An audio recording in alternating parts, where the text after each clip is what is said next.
Ladies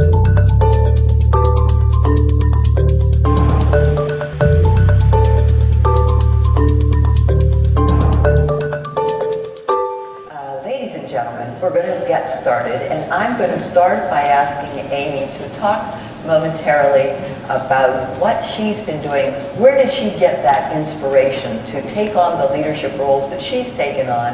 And from those leadership roles, we know Amy Kennedy is inspiring young men and young women throughout this region.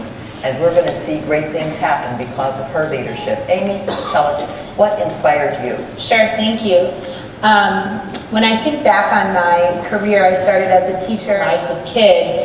I think specifically of one principal. Her name is Brenda Meal, and I was in contact with her. Still am in contact with her, actually, and when I took this new job at Battelle, I actually talked with her about that, and I just said, I want to thank you because you took a chance and you inspired me and you really encouraged me to be someone who is not afraid to take a chance, take a risk.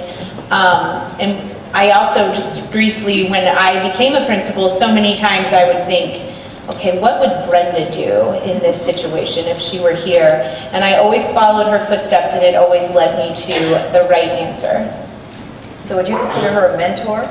I would consider her a mentor. I think, at points of transition, the need for the mentorship role changes as your needs change, but I would consider Brenda one of those long-term mentor people. My current boss, the CEO of Battelle, Jeff Wadsworth, I very much consider a mentor. He is very honest and forthcoming about his thinking, his logic, helping me sort of understand some of the bigger picture things that are going on internationally that affect our organization. So, absolutely. I certainly had family influences. My grandfather was a patent lawyer, and on the side, he used to invent little gizmos to entertain all of the grandchildren. And I have very fond memories of that. But it gave me a love of tinkering and making things, but I actually thought I was going to be a lawyer.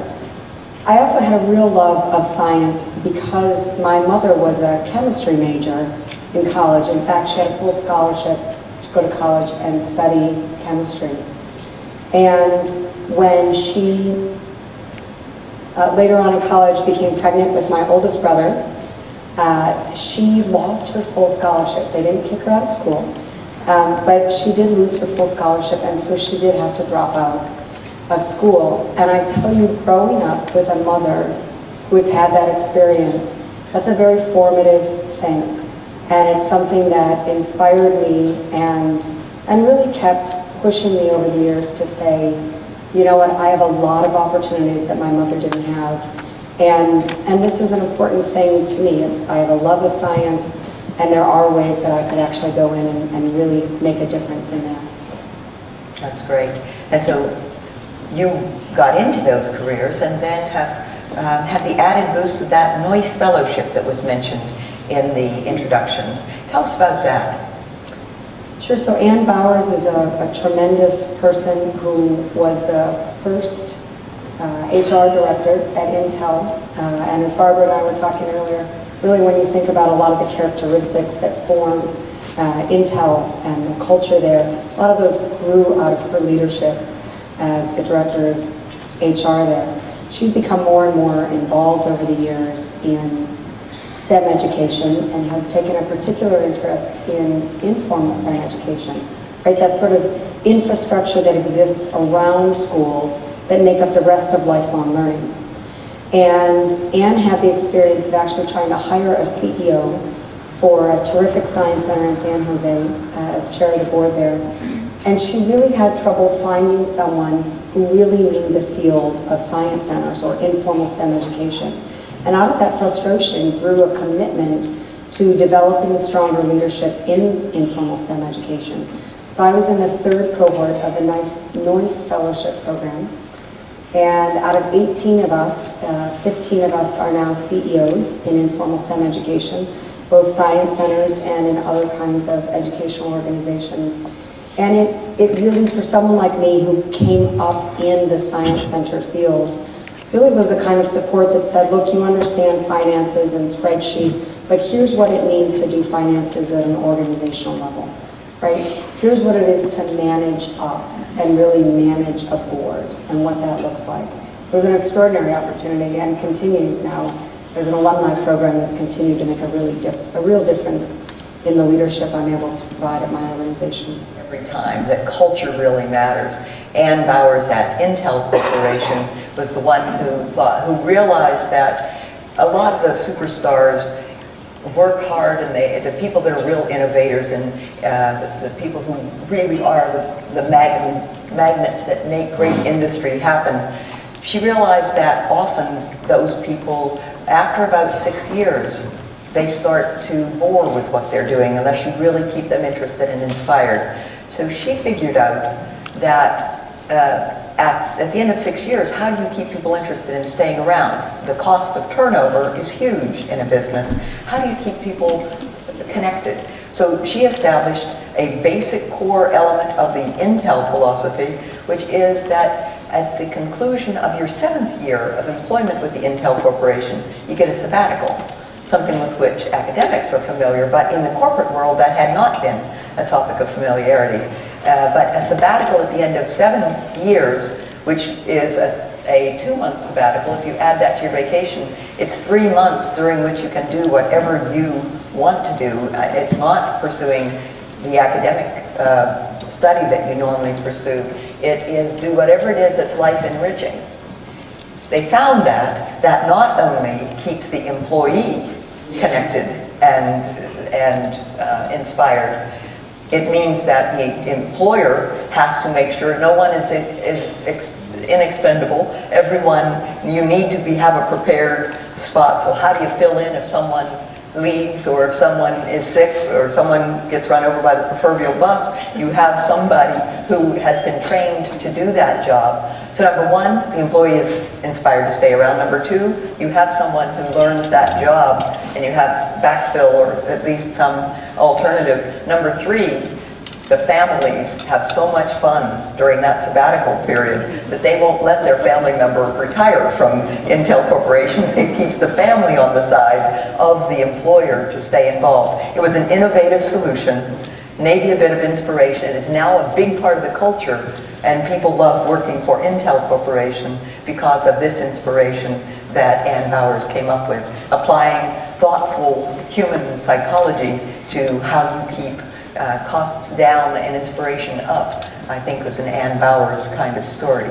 So it's great that she is now applying that kind of innovative thinking to pursuing leadership in not-for-profit, and especially in STEM projects, science center projects, just what we would expect of someone of that caliber, great leadership.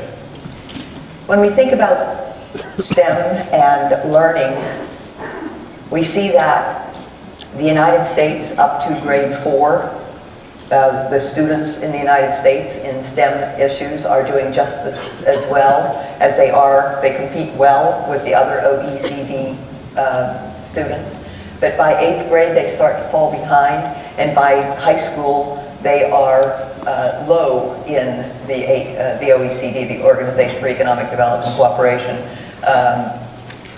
countries. So the American students are falling behind. The longer they stay in the system, the further behind they get. And especially girls. Girls and boys test about the same in 4th grade. By 8th grade, they're less interested, it seems, and the testing shows that by high school age, they are vastly less in pursuit of the science, technology, engineering, and math. So tell us about that, Amy. Do girls learn differently than boys? Sure. So when students come to school, girl or boy, they bring with them a certain package of strengths and a certain package of, we could probably use a little work to close these gaps. One of the great things about schools like Metro, like Reynoldsburg East-STEM, like MC Squared in Cleveland, is that all students are held to really high standards. So that means you're going to take more than the minimum requirement in math. You're going to take more than the minimum requirement in science. So we never find ourselves in a position talking to any student, girl or boy, and saying, well, you really only need to take, through Algebra 2, or you don't really need physics, or engineering, it's not a required course. So one of the great things about the STEM schools in our network and the STEM schools around the country is that the system is set up to demand excellence of every kid and also to simultaneously support students who have gaps so that they can get to excellent. And once they get to excellent, not only do they have the content knowledge to think, oh, hey, I could be good at science, but they have the self-efficacy, they have the self-confidence to know, hey, I could be an astronaut, I could be a math professor, I could be an engineer. You were a teacher and a principal. You've seen these students Yes. as they've come along. Have there been any particular instances where you saw a turnaround? Yes, that's a good question. Many. I'm thinking about students. So as Trevor mentioned, the Metro schools on campus, lots of our Metro students come here for class as undergraduate students. I'm thinking of a particular student who found herself quite gifted in the English language arts and really struggled in math and engineering. And when I was teaching at Metro, she would come to my class from her engineering class every day, frustrated beyond belief. She said, this is so hard and you have to pay attention to the details. But because we said, Jocelyn, we know you can get an A, but you're gonna have to work differently. You're gonna have to be a critical thinker and make good use of your time and work with others. Their stories are, hundreds of those stories exist, if not thousands of stories. Philosophy or a theory on fixed versus growth mindset. Can you describe that a little bit? Sure. Well, the theory is Carol Dweck's, and if you haven't read her writing, you should really take a look at this. So this sort of fixed mindset says that intelligence is something that you have, right? You have a certain measurable IQ, and that doesn't change over time. More and more learning research and neurology studies show us that you really should have more of a growth mindset to intelligence. So the way we need to talk to youth, the way we need to talk to each other, is very much focused on how to encourage people to persist and really push through challenging and difficult situations, right? So instead of saying, you're so smart, you say, I really love the way you did that a second time, and really pushed it through that second time. That's terrific, right? Talking about the process that people go through, talking about working through challenges, talking about failures being a learning experience. Those of us who run organizations, we have a responsibility even to do this in our organizations, right? What are you doing in the way you structure your organization and your budgeting so that you encourage failure as a learning experience for your staff? There are many, many ways that we can do this. When you look in particular at how girls feel about intelligence versus boys, it turns out that there's a pretty similar ratio of girls and boys who think intelligence is this fixed thing. The difference is that for boys, the studies show that they tend to think that they have the intelligence and ability they need to succeed. And so their fixed mindset is less likely to get in their way. For girls, they're much more likely, and I could take a group of 7th graders and interview them and say, tell me what you want to get out of this year. And the students who say to me, well, I'm really just trying to learn more, or I'm really excited about math this year, we're going to do some cool physics experiments, so I really want to do well in those.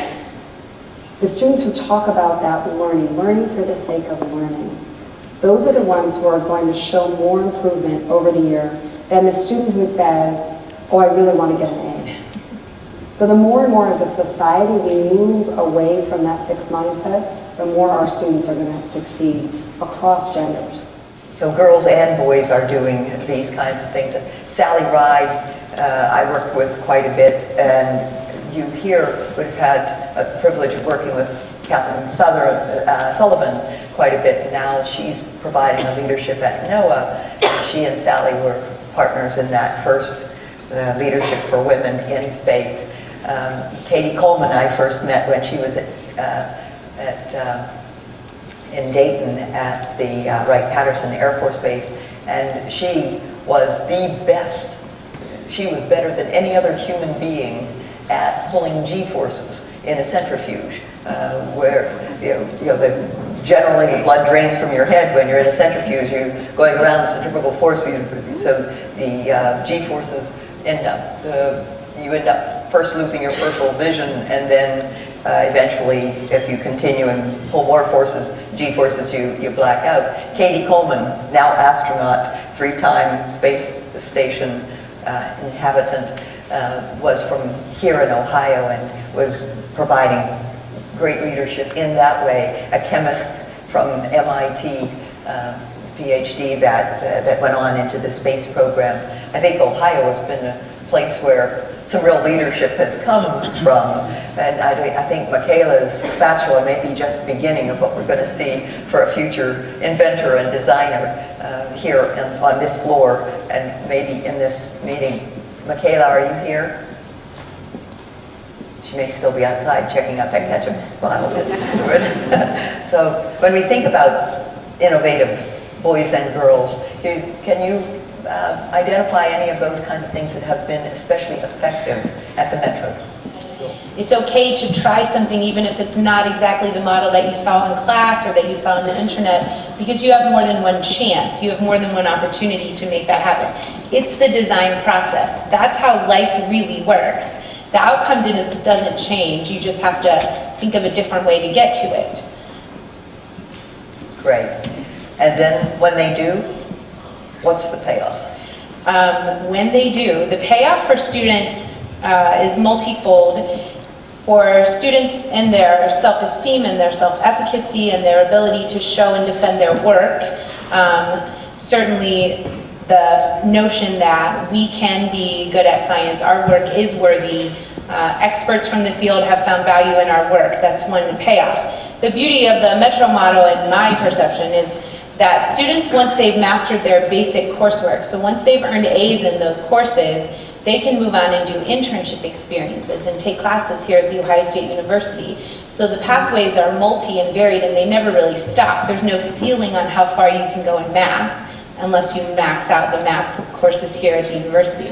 There's no ceiling in how far you can go in science unless you work your way all the way through the science classes here at the university. So the great part of having a partnership with an institution like Ohio State and like Battelle is that we can provide kids more opportunity to do things that high schools would really struggle if they tried to replicate those opportunities at that level.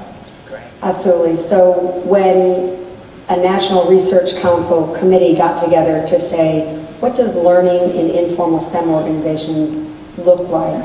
They came up with 6 characteristics of what that learning looks like. And one of the significant ones is really that spark, inspiring that curiosity, having an impact on attitude. The important thing to note is these are some of the same characteristics that the National Research Council committee came up with for K through 8 STEM learning, right? There's more and more awareness that learning is not just content knowledge, that of course is an important part of it, but there's also this awareness that people's attitudes, their inspiration and curiosity around a topic are critical aspects of it.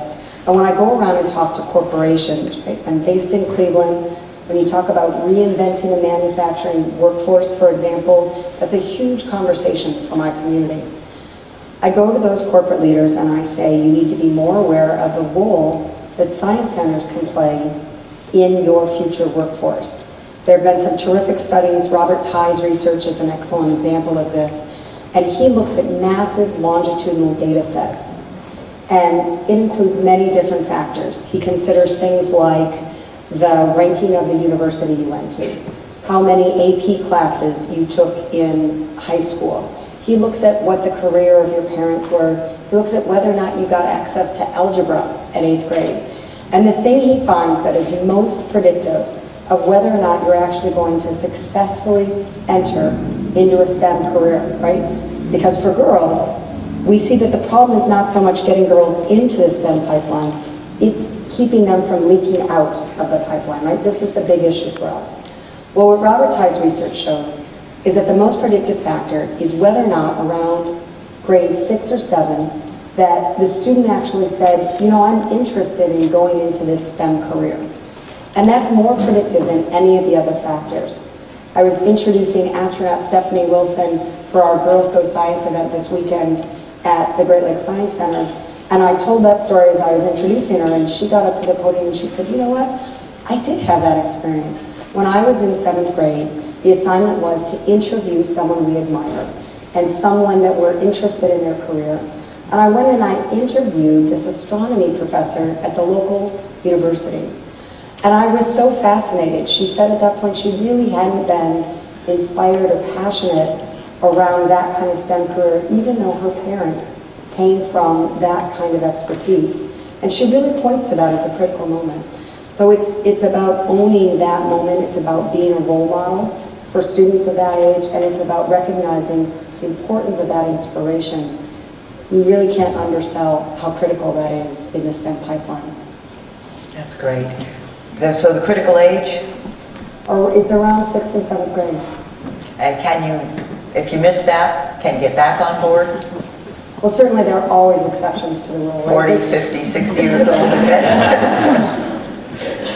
Well, there are all different kinds of inspiration, and in fact, one of the things the Science Center is doing, and I know our friends at COSA are doing the same, really expanding our work to work with adult learners more and more.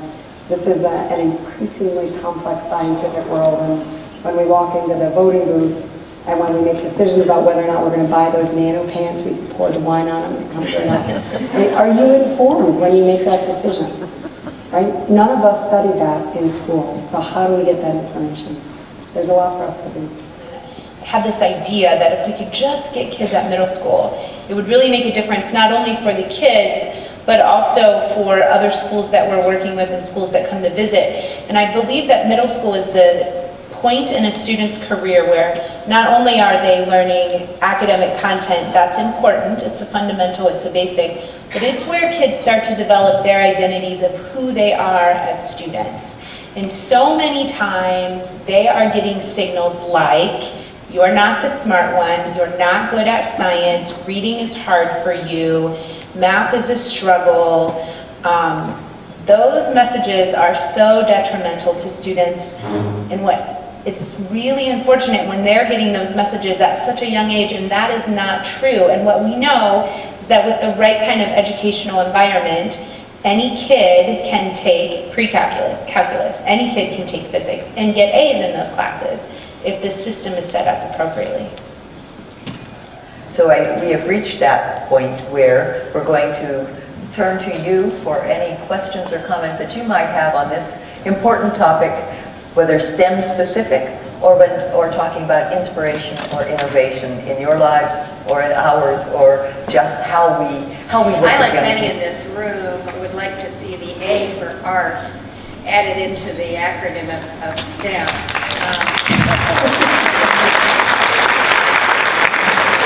I think we all So we have, make it STEAMinists. make it Stevens. I think that's a great idea. We all have friends that we know who, I'll give an example. I have a friend who's a trauma surgeon who is an extraordinarily accomplished artist as well as musician. How do we continue to keep that kind of ability incorporated? Because certainly innovation and creativity come from all different walks.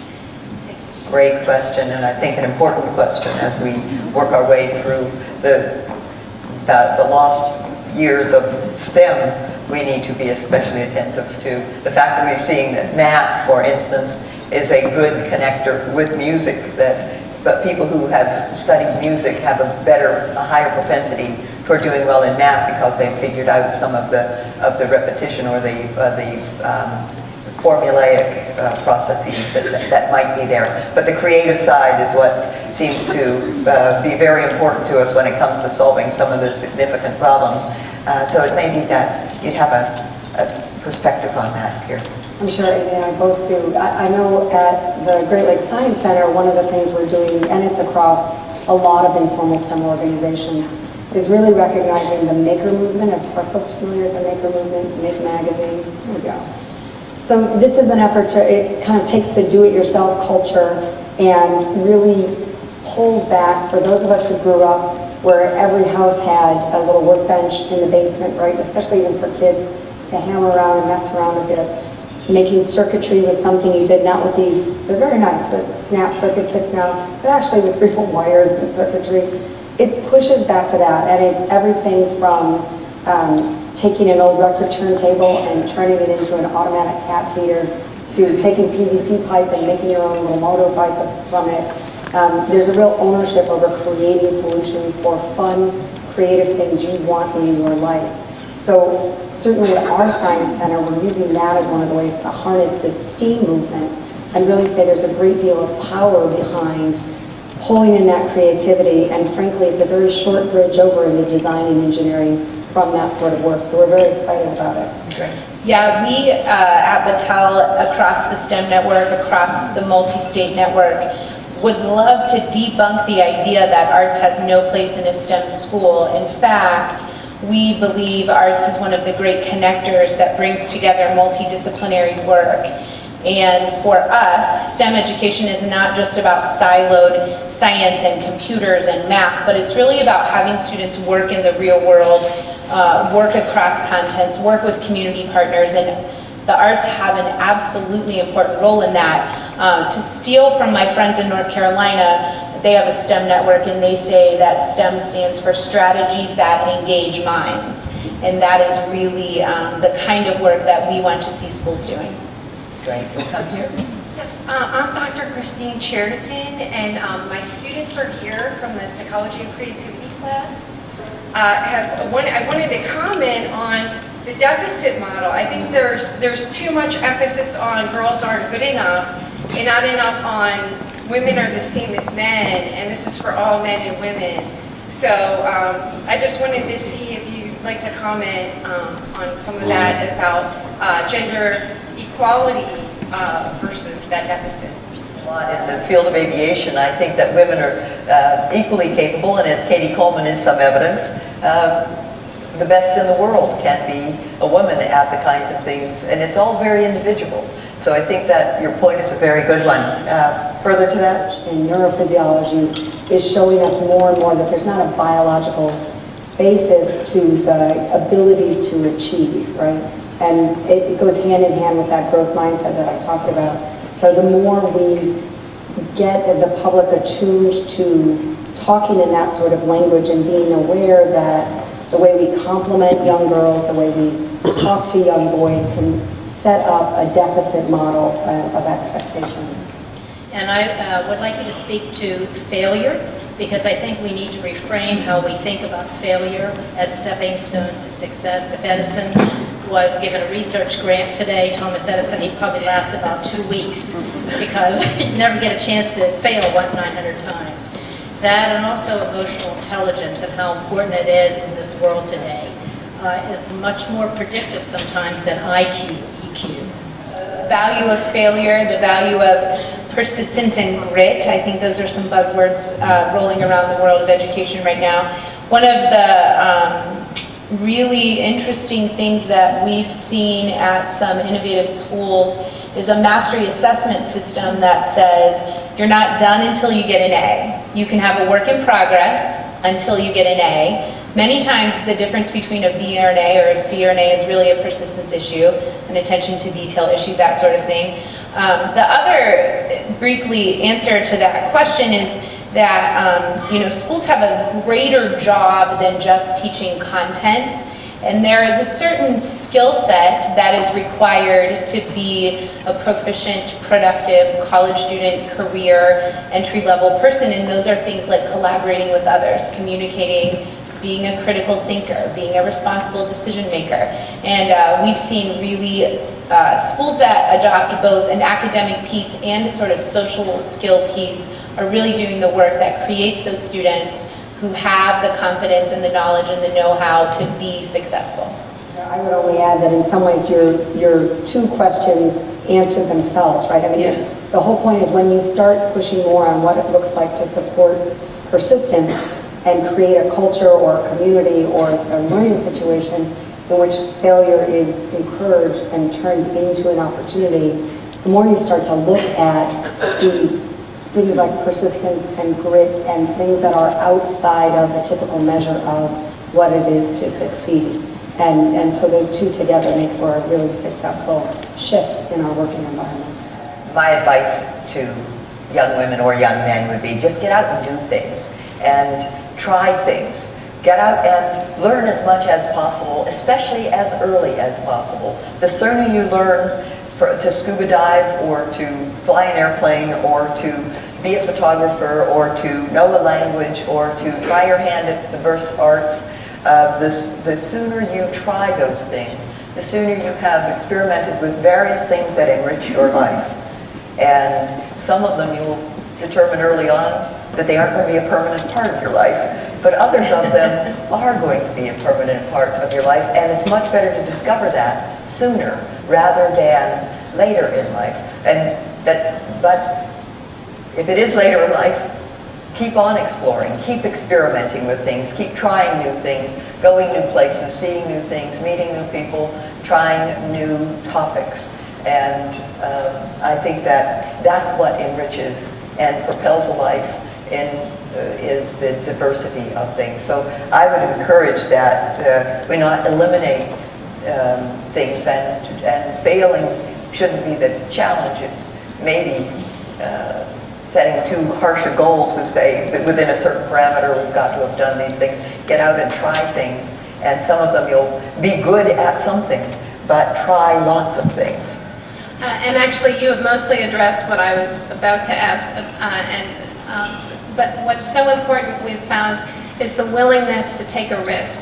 And that willingness to take a risk makes the difference between a student who will be creative and a student who will not be creative. We've been really amazed at what teaching risk-taking and early development of that passion can do.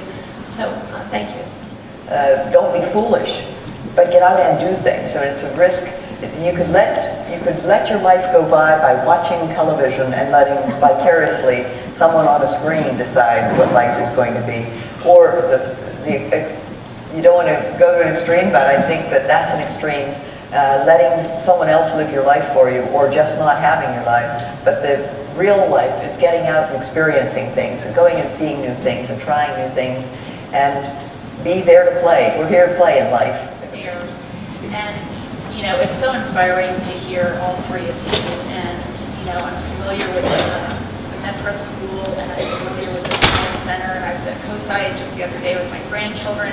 And, there was evidence of that adult learning and things for the children, and it was awesome. My concern is when I hear you talking is I'm so concerned about all of the other children. Metro is a small school, and it's a wonderful school, and there are these schools, and my son is in middle school, and he goes to the Gem School, and, and that's a creative school as well. I'm just wondering, what do ladies think? Would you, how are we going to make this happen for so much more of it? So absolutely, Metro's a small school that's designed with the push behind it to be a small school with a big footprint, right? So when we can have breakthrough schools and innovative schools like GEMS, like Metro, like MC Squared, always thinking how can we do outreach to our fellow teachers and districts and neighborhood schools to help share what we know is working. We know how we want to do school, and we know what it takes to do school. There's a question of when is it going to happen, and I think for a lot of the answer to that, the question is in this room, it's in the community, it's in the business community, it's in the higher ed community, to think about school differently than this happens to be the building that was in my neighborhood, to, hey, how could we come together and have a united group of folks who are really invested in reformative education. So I hope that happens really soon.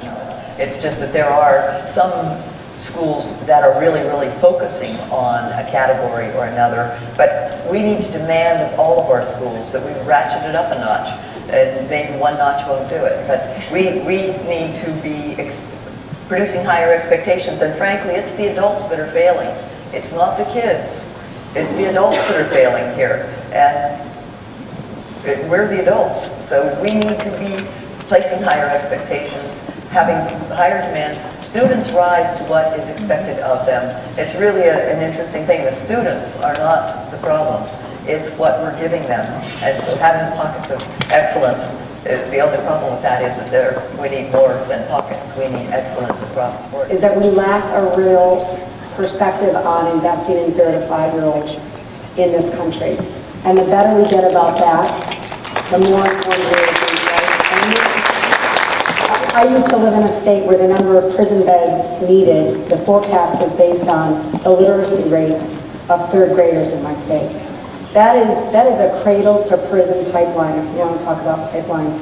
And that, we can talk about return on investment in education, and the return on investment comes from investing to our 0 to 5-year-olds. That's who needs it most. Sorry, I feel very passionate about this topic. It was a terrific question. I've been given the sign that we've got time for only one more question, but I'm not going to let it go with that if I can be forgiven. And I'm going to invite those who have lined up to each give a quick version of what you wanted to ask about, and then we'll know what is on your mind, and then we'll speak to those topics. Would you? Try and be as quick as possible. My name is Megan Harberts. I'm a physics Ph.D. student, and mine actually goes off of what she just said. I'm really interested in the idea of how you reach the adults, the people who didn't end up doing science, and the parents, especially I've had conversations, my sister's a high school biology teacher for a public school, and she's so frustrated with the fact that she has great students and rewarding experiences, but so many of her other students don't care, they don't get pressure from home, and so they interfere with her ability to teach the students who do want to learn. So how do you reach those adults? Great, so we'll take that, and I'll take your question, and I'll come to both. All right. Question was along the lines of you. I work in this area, and I was talking to some first grade teachers this year about encouraging their kids to think about STEM careers, and they said, we don't even know what those people do, so I wondered if there are any initiatives that you know of for very young children. All right, well, we're not going to answer them until we get them all, so we'll get the final two questions. Hello, my name is Sharonda Baker, and I'm with Girl Scouts of Ohio's Heartland. My question is, when we are focusing on developing curriculum and programming for, as our organization, we focus on girls. One of the challenges that we have is that we're really outcome focused as a community. When you're working on grants, when you're working on different just projects, you really have to be able to produce outcomes. And when some of the things that you talk about, when I think about when I go to the Great Lakes Science Center and just the tinkering and just the different opportunities that you have for kids to explore, it's not an outcome measurement. So what do you say as far as with individuals who are developing programming to keep them motivated and focused on providing those learning experiences that may not be able to be measured by pen and paper? Thank you. Great question. Now, final question. My name is Francine Butler. I'm a high school intervention specialist, and I wanted to know who on your boards and within your R&D is keeping the needs of the special needs learners involved in all of this as well. I would encourage my friend from the Girl Scouts to think about, I would offer that tinkering and the amount of time you spend tinkering and how you feel about yourself as a student before and after you tinker are all really measurable outcomes that are evident through self-assessment, through observation. So I would encourage us to think differently about what it means to have an evaluation criteria. I agree, no mother wants their daughter to grow up and be a machinist. We all have a responsibility to keep pace with the rapid changes happening in STEM careers. I was just on the floor of ArcelorMittal, which is the most productive and greenest steel mill in the world, and here over in Cleveland. And those are extraordinary engineers running that plant now. There's a huge shift from the Ford River Rouge plant that I toured as a child to what's happening at ArcelorMittal today. And the more we help the public understand that there are extraordinary high school degrees, 2-year degrees, and 4-year degrees that can move you into a very rewarding and fascinating STEM career that just doesn't have anything to do with what we thought of as a STEM career in the past. There's a big gap to fill in that area. Can I talk about parents real quick? Partnership situation. In some of our best performing schools, there are robust parent organizations. The principal is doing outreach to parents, informing and educating parents about how things are happening, but sometimes that's not enough. Specifically, I can think of the Reynoldsburg-Columbus State Partnership, where the Reynoldsburg School Day happens until about 4 o'clock, and then the Columbus State organization comes in and does adult education and working towards associate degrees. So thinking differently and creatively about space, time, and resources with community organizations who are really interested in filling those needs, and with schools as the central place for those things to happen, can yield a really rich reward. My suggestion is to go to the National Academy of Science website, pull down the 2 reports. One is called Learning Science in Informal Environments, and the other is called Taking Science to School. And those 2 National Academy of Science reports very clearly demonstrate abundant evidence of learning that looks very much, the outcomes are in fact not what we used to think of as outcomes. So curiosity, persistence, resilience, attitude change, those are outcomes. The process, what we used to think of as process that was separate from learning, is very much valued in those well-regarded publications. Take those publications to your funders and say, these are legitimate outcomes. They have to be educated about the latest research. More that could be said. There are great resources on the floor as well as here on this podium, but I think we had the real privilege of having these great ladies. Would you join me in thanking this great